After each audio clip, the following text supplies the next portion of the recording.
Here we have the NV17 keyboard with the backlight turned off. I want to quickly show you the difference between the two keyboards and how HP implemented the backlight system on either of these laptops. You can see on the NV keyboard that the backlight on and off button is actually lit.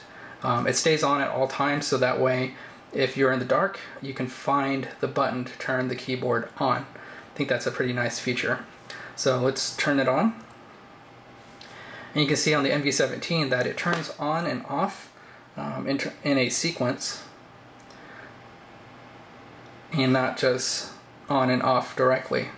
It's a nice subtle touch there, a little fanciness to go along with a fancy laptop.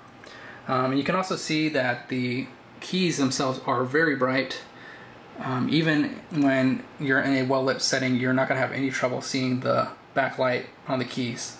And HP has really chosen to go with a strong backlight on the individual letters and symbols on the keys. There's not a lot of light leakage or bleeding around the edge of the keys. There's a little bit, but not a whole lot. Most of the light is in the middle of the keys.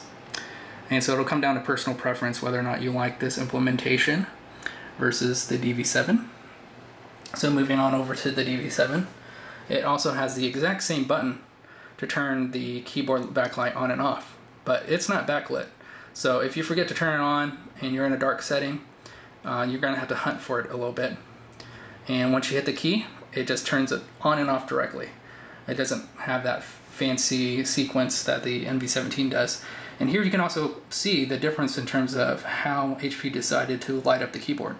The DV7 lights up the area around the keys a lot more than the DV7, so you get a total backlight on the key. But the backlight on the letters and symbols is a lot dimmer than on the NV17. So it's personal preference which one is you feel is better in terms of implementation of the backlight. And here you can kind of see directly with them side by side that the NV17 is clearly brighter on the key itself, whereas around the key the DV7 has a lot more backlighting. So we'll take a look at them in the dark so you can kind of see in a dark room what the keyboards look like. Okay, taking a look at the backlight on the keyboards in the dark, you can see that both of them are more than sufficient to see the individual keys while you're using your laptops in a dimly lit or completely dark room like we have here. And so I'll show you again with the NV17 what it looks like whenever you turn the keyboard on and off. Oh, you kind of saw the proximity sensor actually trigger right there when I wasn't by the laptop. So now I'm going to wave my hand in front of it,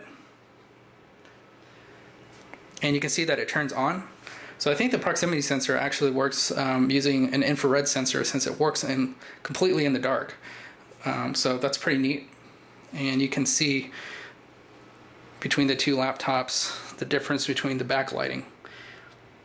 Again, with the DV7 focusing on the backlight around the keys versus the NV17 with the backlight stronger on the letters and symbols themselves. Although in the dark you can see that even the NV17 has backlight around the keys themselves.